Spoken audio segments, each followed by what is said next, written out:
आपको पता है, आज से 2000 साल पहले इस दुनिया में एक ऐसा भी इंसान था जो कभी अपने लिए नहीं बल्कि दूसरों के लिए जिया। उसके आने के बारे में कई सौ सालों से भविष्यवाणियां होती रही हैं। यशायाह भविष्यवक्ता ने अपनी किताब में लिखा है,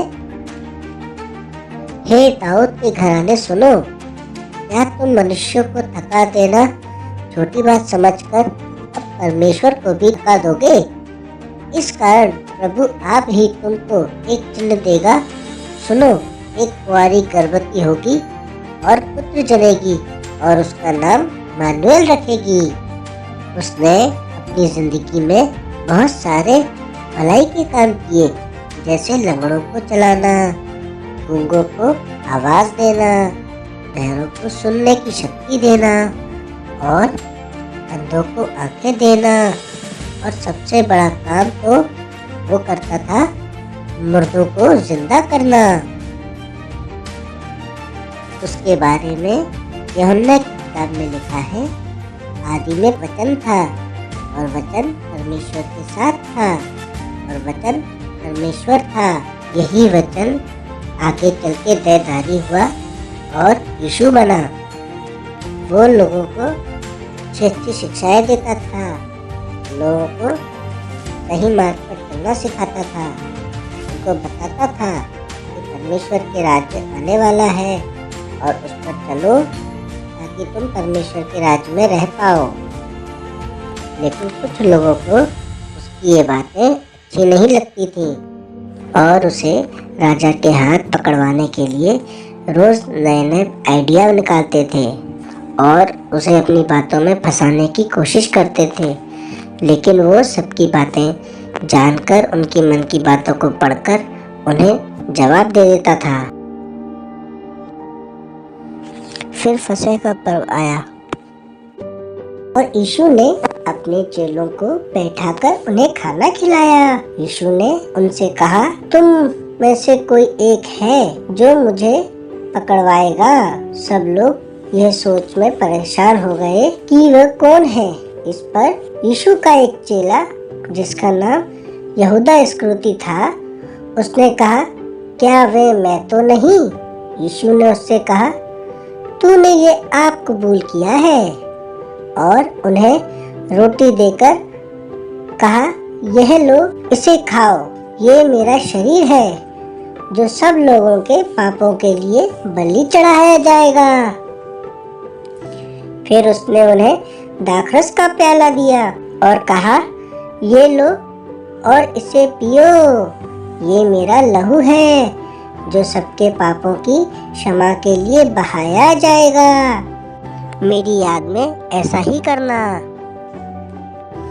और उसने कहा, वे दिन दूर नहीं जब मैं पकड़वाया जाऊंगा और मेरे कारण तुम दुख उठाओगे और तुम में से बहुत मुझसे मुकर जाएंगे। तब यीशु के एक चेले ने, जिसका नाम पतरस था, कहा, सब मुकरे तो मुकरे, लेकिन मैं कभी ना मुकरूंगा। तब यीशु ने उससे कहा, देख, तू आज रात मुर्गे की बांग देने से पहले 3 बार मेरा इनकार करेगा। और फिर वह लोग प्रार्थना करने के लिए पहाड़ पर चले गए।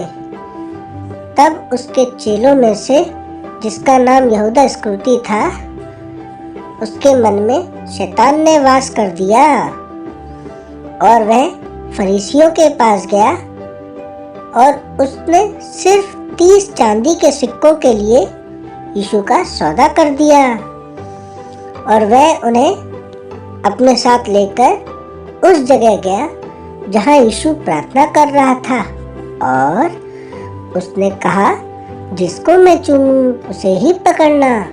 और वह यीशु के पास गया और उसे चूमने लगा।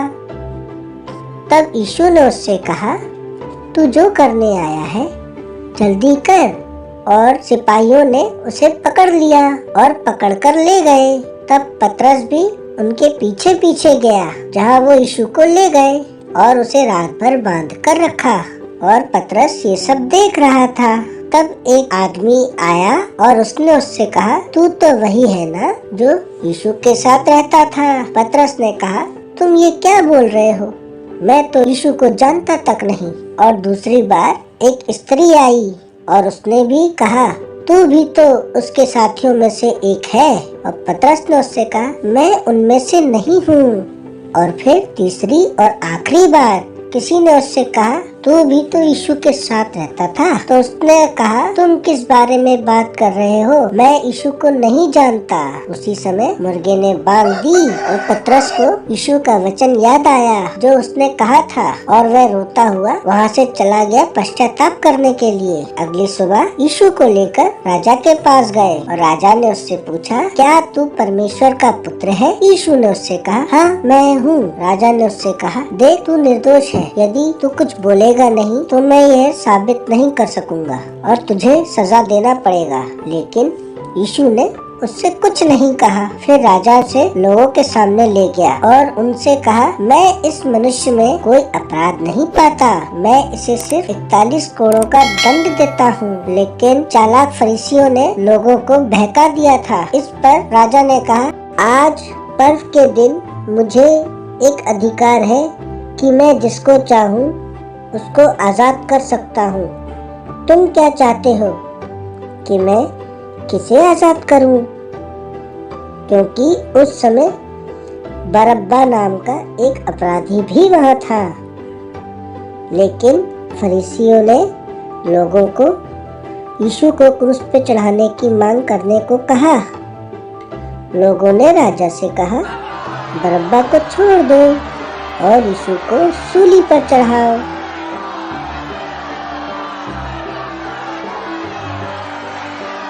राजा ने कहा, मेरी नजर में ये निर्दोष है, लेकिन तुम लोगों के कहने पर मैं इसे सूली पर चढ़ाता हूँ।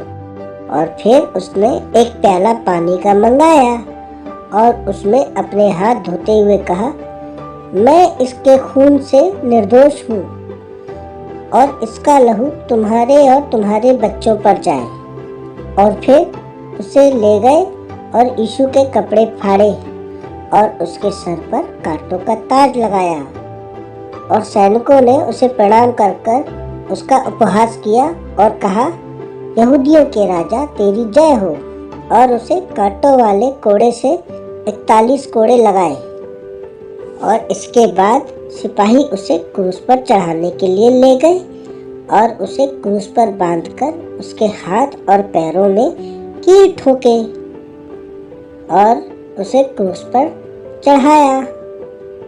और उसके क्रूस पर एक पट्टी लगाई जिस पर लिखा था, यहूदियों का राजा। और उसके अगल बगल 2 अपराधी भी क्रूस पर चढ़ाए। और लोगों ने यीशु से कहा, तू सबको बचाता था, अब तू खुद को बचा। तभी उसने परमेश्वर से प्रार्थना की और कहा, हे पिता, इन्हें क्षमा कर, क्योंकि ये नहीं जानते ये क्या कर रहे हैं। फिर उसने अपने शरीर त्याग दिया। और यह सब हुआ इसलिए क्योंकि भविष्यवक्ता ने अपनी किताब में लिखा था, निश्चय उसने हमारे रोगों को सह लिया और हमारे ही दुखों को उठा लिया। तो भी हमने उसे परमेश्वर का मारा कूटा और दुर्दशा में पड़ा हुआ समझा, परंतु वह हमारे ही अपराधों के कारण घायल किया गया, वह हमारे अधर्म के कामों के कारण कुचला गया।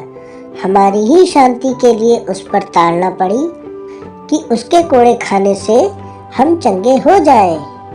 और जब सिपाहियों ने देखा कि वह इस प्रकार मर गया तो यह बात राजा को बताई। और उस राजा ने कहा, अभी तो पूरा दिन भी नहीं ढला और इसने अपने प्राण त्याग दिए। निश्चय ही ये कोई महान आत्मा थी। फिर यूसुफ नाम का एक व्यक्ति जो कि धर्मी पुरुष था, उसने पिलातुस के पास जाकर यीशु के शरीर की मांग की और उसे उतारकर चादर में लपेटा और कब्र में रखा। लेकिन चालाक फरीसी राजा के पास गए और कहा कि जब तक यीशु जिंदा था उसने लोगों में ये बात फैलाई थी कि मैं मरकर जी उठूंगा, इसलिए कहीं ऐसा ना हो कि इसके लोग आए और इसके शरीर को कब्र में से निकाल ले जाए। और इस बात का ढिंढोरा पीटने लगे कि देखो यीशु जी उठा, इसलिए इसकी कब्र के पास तू सिपाहियों को लगा। सब्बत के दिन के बाद सप्ताह के पहले दिन पौ फटते ही मरियम मगदलिनी और दूसरी मरियम कब्र के पास गई और देखो एक बड़ा भूडोल हुआ, क्योंकि प्रभु का एक दूत स्वर्ग से उतरा और पास आकर उसने पत्थर को लुढ़का दिया और उस पर बैठ गया। स्वर्गदूत ने उनसे कहा कि मैं जानता हूँ कि तुम यीशु को जो क्रूस पर चढ़ाया गया था ढूंढती हो, परंतु वह यहाँ नहीं है, वह अपने वचन के अनुसार जी उठा। जाओ और इस स्थान को देख लो जहाँ प्रभु रखा गया था, और शीघ्र जाकर उसके चेलों को कहो कि वह मरे हुओं में से जी उठा, और देखो वह तुमसे पहले गलील को जाता है, वहाँ उसका दर्शन पाओगे। और वह डर से और बड़े आनंद के साथ कब्र से शीघ्र लौटकर उसके चेलों को समाचार देने के लिए दौड़ गए।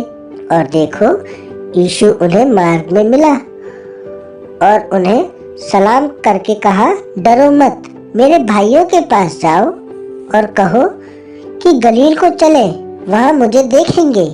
यीशु का एक चेला जिसका नाम थोमा था, उसने इस बात पर विश्वास नहीं किया।